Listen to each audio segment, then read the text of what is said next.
I felt that it was really important in the story that there be no villains, and that, to me, the great thing about Planet of the Apes as a world, as a story, as a metaphor, is that obviously the conceit is that these are animals that have taken over the world, but the secret is, of course, that we are the animals that have taken over the world, and so these apes are really us, and looking into the face of the apes, we see ourselves.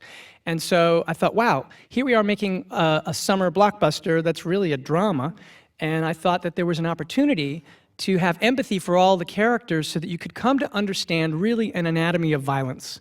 And you could also be drawn into the potential for connection, because this could have gone another way. It's actually a poignant idea, I thought, and I was like, gosh, wouldn't it be great if we could create two families?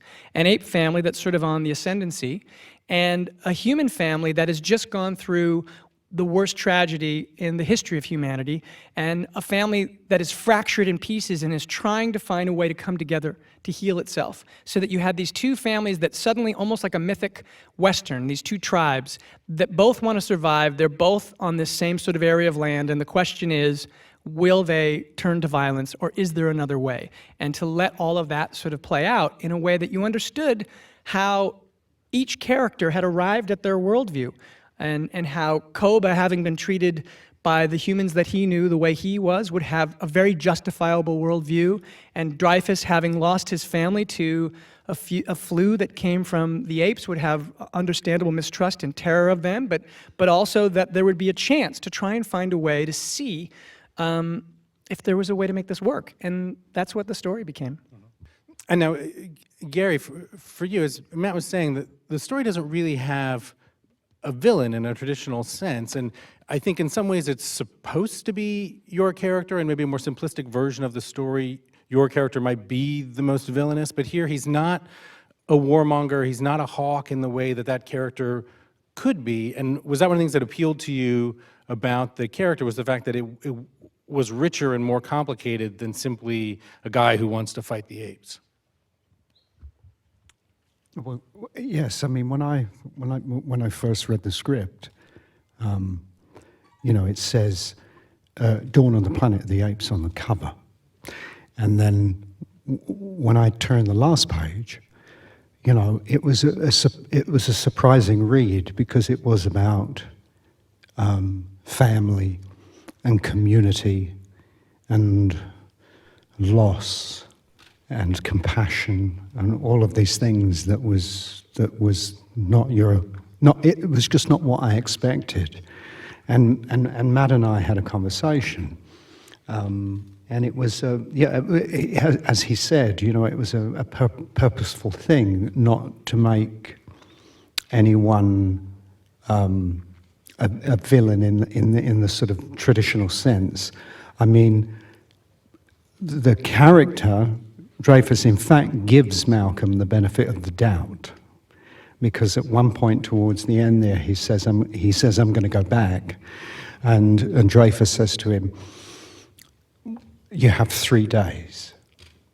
Now he's erring on the side of caution, because he's saying, "Look, I'm going to go to the armory, and I'm going to kind of have a little snoop about, and I'm going to have Plan B, sort of up my sleeve." But he is not lacking in compassion, and like Andy's Caesar, you know, he is now he in the same way he has the sort of mantle of leadership and responsibility, and when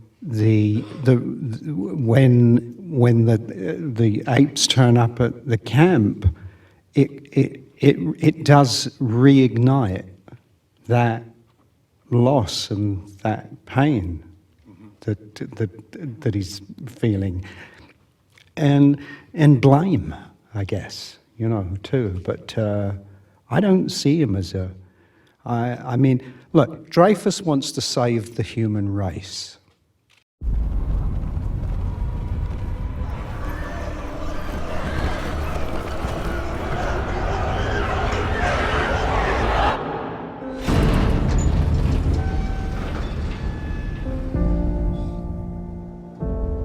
Apes do not want war.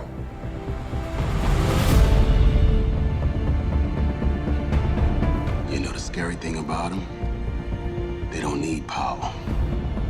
Lights, heat, nothing. That's the advantage. That's what makes them stronger. We both have families. You want to protect yours, I want to protect mine. It's our only chance for peace. Are you aware? No! They are going to turn on you. They're animals! Caesar, it's your home. Who was that? A good man like you. Caesar love humans more than apes. If you threaten his family, he will retaliate. Don't shoot! Don't you move! Should we shoot him? Maybe. Hey. Oh, you want a drink? All right. Easy. Easy. All right.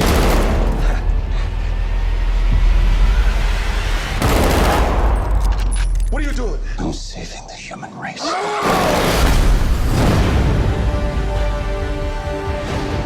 my God. We made contact! Military! They're already on their way! Caesar, you have to go. Go where? This is my home.